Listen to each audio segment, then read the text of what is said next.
I feel at this point I am fated never to see a traditional production of Cyrano de Bergerac, but also, if I never saw Cyrano again in my lifetime, I could die happy. Oh my god, hey, welcome back to my theatre-themed YouTube channel, or hello to you if you are listening to this review on podcast platforms. My name is Mickey Joe, and I am obsessed with all things theatre. I am a professional theatre critic here on social media, based in the UK, and last week I headed to the Royal Shakespeare Company in Stratford-upon-Avon to see their new production of Cyrano de Bergerac, a new adaptation of the classic play, and one that I have seen adapted several different ways. I most recently fell in love with the Virginia Gay adaptation that I saw at the Edinburgh Festival Fringe. It originated in Australia. I saw it again when it transferred to London. That was a sort of a queer deconstruction of the piece that I thought was just sensational, reminded me why I loved theatre so much. Interestingly enough, that piece, which starred Virginia Gay, was created by her in response to her seeing the Jamie Lloyd version a few years previously, which I also saw. In fact, that was my first exposure to Cyrano, and it was peak Jamie Lloyd with bleak contemporary aesthetics and people murmuring in hushed tones into microphones, and James McAvoy as a bafflingly hot Cyrano. I said what I said. So I was deeply intrigued by this new version of the play at the Royal Shakespeare Company to find out what it was going to be like, and today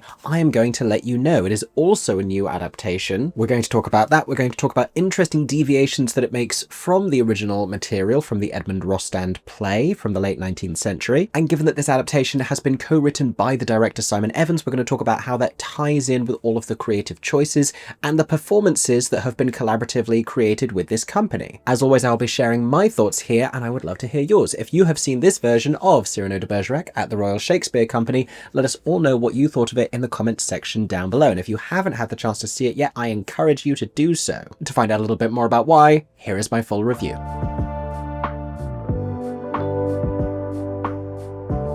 So some background then on Cyrano de Bergerac. Like I said, very late 19th century French play about a historical figure written by Edmund Rostand. And Cyrano, as depicted in the play, is this 17th century Renaissance man, a hugely skilled fighter, but also a compelling wit, an intellectual, and a beautifully moving poet. In every way, the perfect romantic, except for the fact that he is preceded literally by his enormous nose. And this, as well as being a substantial part of his face, is a substantial part of his character and his impetus. It is what drives him, because he is characterized with this intellect and this wit, but also this resentment, because there are aspects of the world and of life that are not available to him because he believes them not to be, because of his enormous nose. In short, there is a woman who he has loved for some time, passionately and profoundly, the two of them having instead developed a close friendship. He's been 17th century friend-zoned, essentially, because this man who will eagerly enter into a sword fight to the death over some kind of a technicality or a personal slight is unwilling to tell a woman how he feels, and has it in his head that even though the two are so clearly intellectually matched, she could never possibly fall in love with him because of, say it with me, his enormous nose. And this sort of comedic slash sorrowful plot which arises is one in which she instantly and without conversation falls in love with a young recruited soldier named Christian, and asks Cyrano if he would go and tell Christian for her, because apparently we're all in primary school at this point, with Cyrano and Christian eventually stumbling into this scheme in which Cyrano is going to seduce Roxanne on Christian's behalf, writing letters and poetry for him, and even on one occasion imitating his voice, because the beautiful Roxanne, despite having entered into this relationship purely on the basis that this was a hot young soldier who she had never once spoken to, demands a more robust sapiosexual connection. She needs to know that he is also smart. And who's smarter or painfully better suited to her than Cyrano? Now, this continues fairly successfully in spite of the amorous advances of a local wealthy man of nobility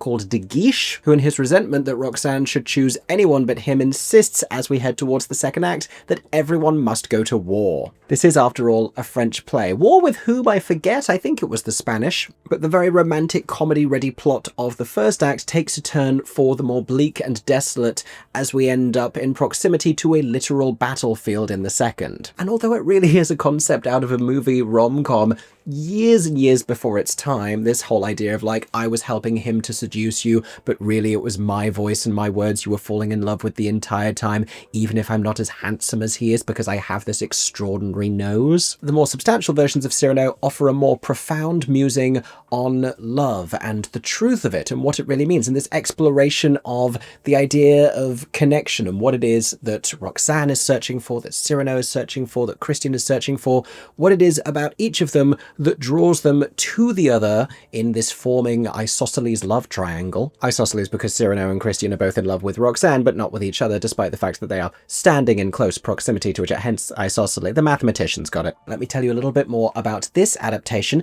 and some of the choices and changes therein.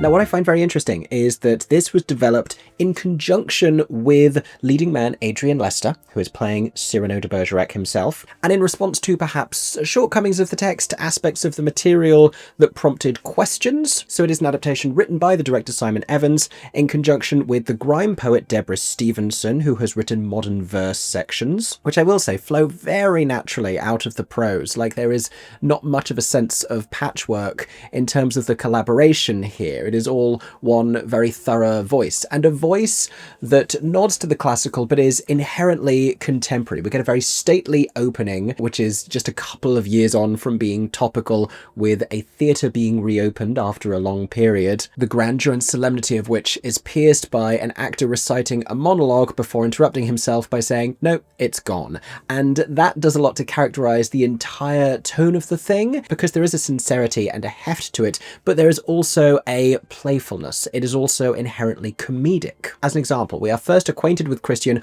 I believe, prior to Cyrano or Roxane, and certainly a long time before he is invoked in their conversation with each other, at which point we are told that he, having grown up on a farm and always being classified within the material as a man of distinctly fewer words, has a thorough knowledge of collective nouns, which is to say the words that we use for groups of animals: flock of sheep, school of fish, pride of lions, colony of ants, a bevy of swans, already and a little charmingly identifying him as a man not without intellect, but with different intellect. I was going to say he's street smart, but he's farm smart is probably a better way of putting it. And a lot of contemporary versions of Cyrano, the Jamie Lloyd version and the Virginia Gay version, both being great examples of this, contend with and unpack our understanding of language and the meaning of it and the delight of it and the beauty of it, but also what it means to different people and this thing of different voices. And Jamie Lloyd Cyrano played with a working class dialect for Christian. This production does the same thing,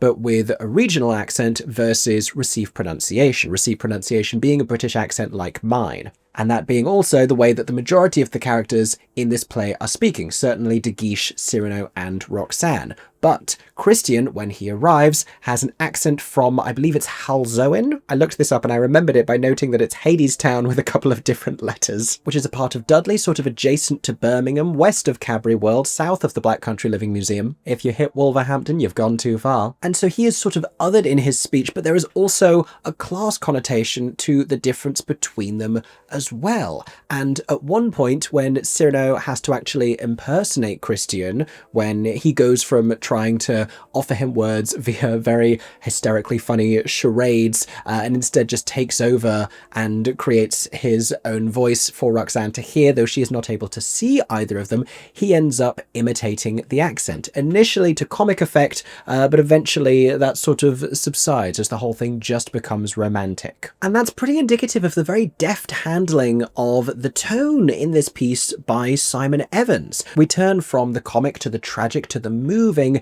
very steadily and with a pronounced elegance. But the other reason I wanted to tell you about Christian's Halzoen accent is because it feels like a very specific choice about how to characterize him.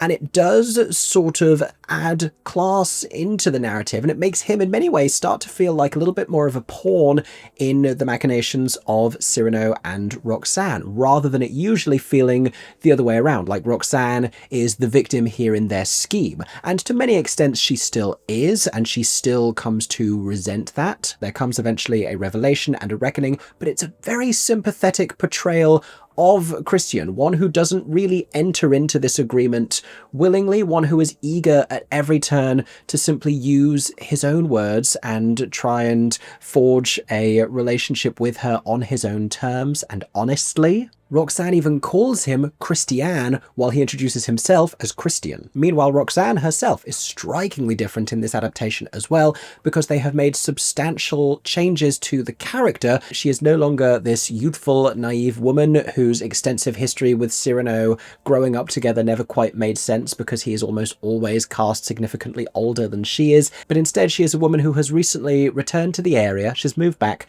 after being widowed. And a little later in life, she notes that she is very eager to find a truthful and meaningful romantic connection. She longs for a really fulfilling love at this point in her life. Roxane herself says, "If I am to have another chance, I demand something more, eyes that burn and a mind that dances." And so this time around, due to these changes in the writing, she arrives with wisdom, she arrives with life experience, but she also arrives with agency and desire. And that still all gets pulled out from underneath her a little bit because all of this still happens behind her back, and with her being emotionally and at one point literally blindfolded, but something of the cruelty of it also feels a little bit subtracted. Before we carry on and talk about this production and the creative choices and the company, I want to tell you about a few more moments of writing. There was one line very early on that was, "Grief sits on this city like dust," in response to a conversation about theatre as a distraction from mass casualties, which felt particularly poignant. Cyrano himself, around the time of his first entrance, offers a damning criticism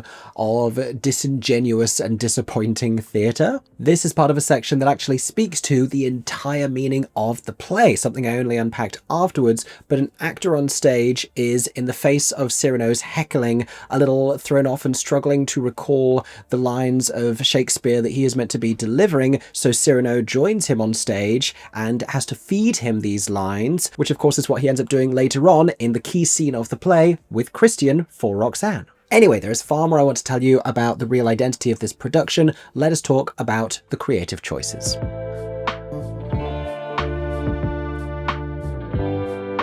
Now, there are many fascinating aspects of this that we have to cover, but one that we see immediately in the framing device, which sort of bookends the piece — there are going to be spoilers about the ending, it's magnificent, so I have to talk about it — is the appearance of a younger version of Cyrano. And I haven't mentioned to you the nose yet. This is interesting. We'll talk about this first, because in the Virginia Gay version, in the Jamie Lloyd version, they required you to suspend disbelief and conceive of a nose that wasn't there, which is very powerful in its own way, because you are seeing perhaps the true beauty of the individual without the impediment, without the thing which keeps them from being loved or allowing themselves to love, depending on your perspective. Whereas in this, Adrian Lester has a big old prosthetic nose, as does the young child actor who is playing young Cyrano, who we meet at the very beginning and then on a handful of other occasions throughout the play, the meaning of which slowly begins to crystallize, because there is a line in which I think he is asked if he fears death, and he says that he has met death on several occasions, and he simply says, "Not today," when death arrives, and death turns and walks away. And we come to understand, especially by the second act, in this moment of battle and crisis, that this younger version of himself represents death. It is that exact scene that he has told us about. And it also, you guessed it, ends up being the final moment of the play, when, despite his insistence, death does not on this occasion turn and walk away. It's a brutally powerful way of representing death. It's a really stunning piece of imagery. And it connects, I think, this character of Cyrano, who is all emotional deflection and verbal sparring and literal sparring, to this younger, innocent, hopeful version of himself, except that version represents death. It's crazy. And returning to the nose for one moment, I think it's beneficial to have it here, particularly because there is at least one moment when it literally gets in the way. He is having a conversation with Roxane as Christian, imitating him, and so close to the thing that he has always longed for. As she leans in for a kiss, he moves to reciprocate, and it seems as though he would, even though he's forgotten that he is meant to be someone else and that he is not meant to be himself. But it's the nose that sort of prevents him from being able to connect to her mouth directly. And so, once again, literally speaking, the nose reminds him of that thing that he can't have, that thing that he he has convinced himself he is not allowed to have, at which point he motions for Christian to take his place, tag in, and kiss the woman of his dreams. And so as it doesn't get all that heavy or all that sorrowful, and it will as we head further into the second act, she also falls off the bench. In this moment, there's an awful lot of visual comedy, there's a lot of contemporary spirit in a lot of the characters. She has a handmaiden of sorts who stares sort of hungrily at one of Cyrano's associates. There is a moment in which Cyrano and Christian have their first meeting and confrontation after Christian openly mocks his nose in a meeting with all these other soldiers, and at the end of this scene the doors reopen with them having left and they all fall through, clearly having been eavesdropping. Lots of great visual comedy moments like this, and when it's not overtly comic, there's a very playful fourth wall breaking quality to it as well. The audience are encouraged to stand for the arrival of De Guiche, who comes and sits in the audience of the theatre, attending the performance that begins the play. Adrian Lester's Cyrano is able to stamp on the floor and command a lighting change. This is later commented on in the script, indicative of the fact that he is in control of everything except that thing which he wants, which is Roxanne's affection. And all of this silliness is brilliantly deployed by Simon Evans, who is confidently capable of transporting us back to a place of real beauty and depth, the one that we eventually conclude with. One of the greatest gags of this adaptation is a small band of musicians that follow Cyrano around, who he recalls and calls for and deploys on a handful of occasions. They plausibly cover the sound of him feeding lines to Christian as he is wooing Roxanne from afar, something that a lot of productions never really go to the trouble of trying to defend. But the band exists because he won them in a bet. They even follow them to the front lines of the war inexplicably. Even in that moment of desolation and despair and imminent grief, we still retain that playful smirking quality. And the production involves an awful lot of music. It invites it. Not only are these great romantic ideals, you know, there is this tremendous seduction, there is this desperate unrequited love, there is the going to war and the return, but also just in the way that Cyrano speaks, and in verse no less, the way that he conjures these turns of phrase, it does sort of invite a change in the mood of the lighting design. It invites the sort of stirring of this instrumental sound beneath, this romantic lush cinematic quality. The compositions are by Alex Baranowski, and I will tell you the names of the musicians. They are Jim Theriot on woodwind, James Stretton on brass, Nick Lee on guitar, and Kev Waterman on percussion. We also have the actors playing Cyrano's band. They are Josh Sneesby, who is also the music director, Oliver Grant, and Rachel Dawson. And the offstage musicians wear these sort of theatrical commedia dell'arte-esque masks with long noses, very Cyrano. That presumably is part of the set and costume design by Grace Smart, which I'll tell you more about as we continue.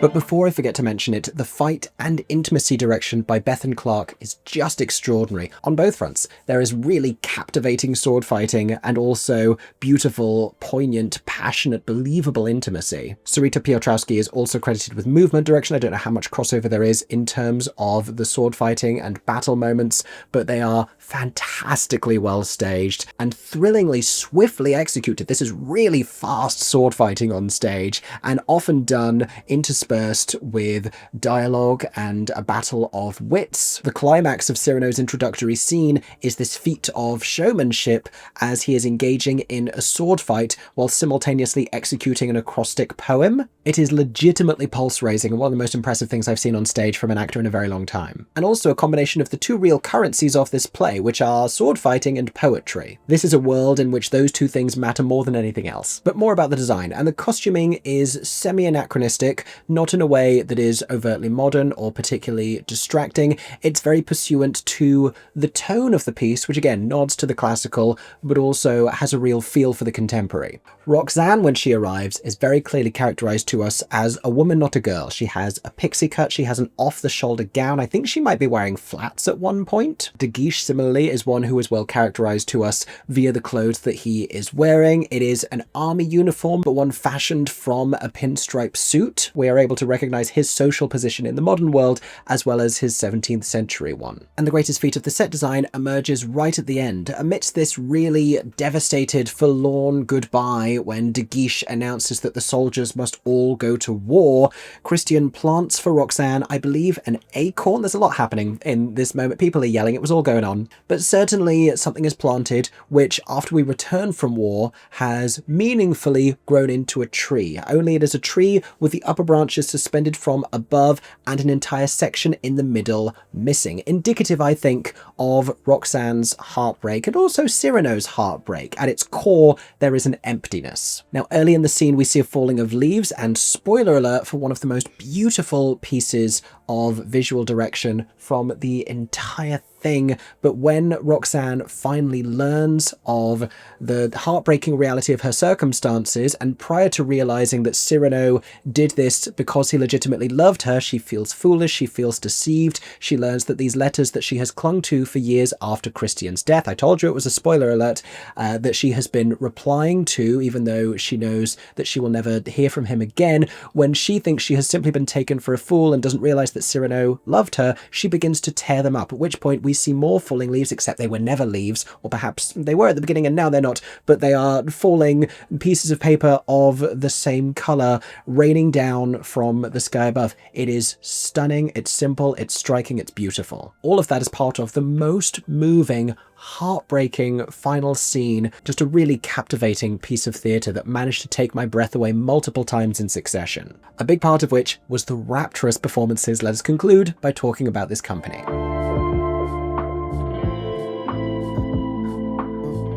Now, there are really few things that can compete with Adrian Lester at the top of his game. He is such a remarkable actor, and he has inherently within him such a depth of feeling, such a capacity for tension and presence like so many great actors, but also this sneaking, playful quality. And when he makes his first arrival, heckling the performance as Cyrano and honking on a horn and looming like he's the Phantom of the Opera, it's hysterical. When he first attempts a West Midlands accent later in the play, it's hysterically funny. And what really begins to pierce through the armor of his wit and his aggression and all of his assertions is this loneliness and this inherent sadness. That is the way that his Cyrano is characterized. Within a scene, he turns from boyish in his rejection after getting devastatingly friend-zoned by Roxanne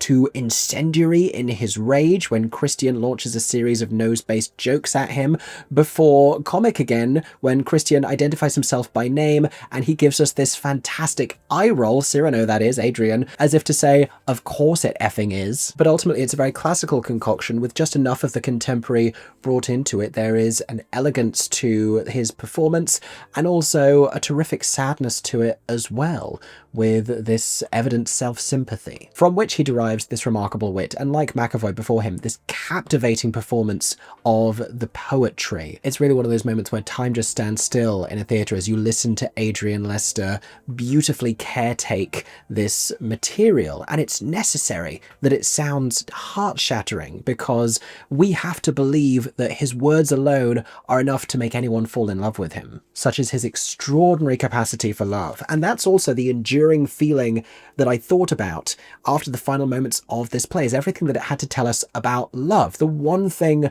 that was on my mind throughout is, after seeing the Virginia Gay version, what does this Cyrano say to us right now? And I think the really timeless message of this production in particular is the power of love and the strength of that. They all head to war in the second act because when the play was being written, France was surrounded by war and they had to illustrate this idea of the noble sacrifice. And for Cyrano, his noble sacrifice is that of his heart and his own happiness. And in the final somersaulting moments of the play, the real tragedy of it is this lingering love that Roxanne has clung to for years, that she believes loss she can no longer quite grasp. She continues to write to a man who has died. But there's a beauty in that too, this conceptual love that continues to burn as if it were real in spite of there being no fuel. Meanwhile, there's an additional layer of tragedy because she has no idea that this man has been with her, has been visiting her the entire time, not expressing his true feelings for her, and when she finally discovers what they are, she wills him simply to say, "I love you." From all of the profound, verbose dialogue, all of the poetry of this play, she just wants to hear "I love you," which is all that Christian wanted to say to her scenes before, years before, because that's all he knew how to say, and at the time she found that to be dissatisfying and meaningless. But it's the only thing she never heard from Cyrano, and it's the only thing she then asks for. She, of course, is the wonderful Susanna Fielding as Roxanne. I could imagine no other actress in this role because of the comedy and the flippant nature of Roxanne throughout the piece. She is a woman connected to her own desire, to her own mind. She has wit, she has humor, she has remarkable intellect, and she, in almost incapacitating grief that prompts her to, for years, become a recluse, is still flippant, is still sarcastic. Susanna Fielding finds the light-hearted notes in that very, very well. She also finds the pathos. She is perhaps at her best when trying to convince De Guiche not to take the reserves to war or order them to go to war by misleading him about the true nature of her affections. And just like Greer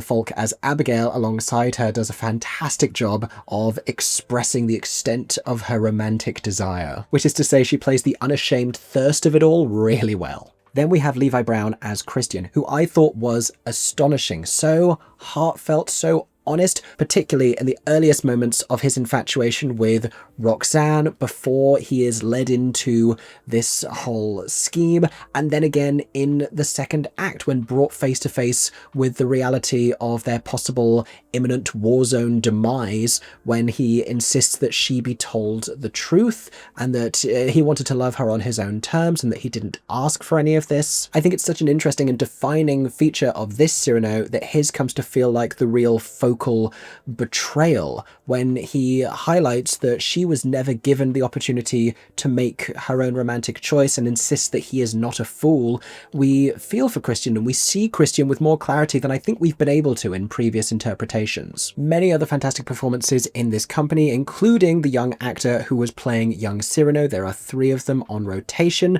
as well as Scott Handy, whose version of the villainous De Guiche was coloured more with insecurity than real menace and malice. He felt familiar of a lot of contemporary world leaders, one more consumed by perceptions of himself and his desires and his ego than with legitimately doing the right thing, but one who has a moment of realization and a sort of emotional growth later on in the play.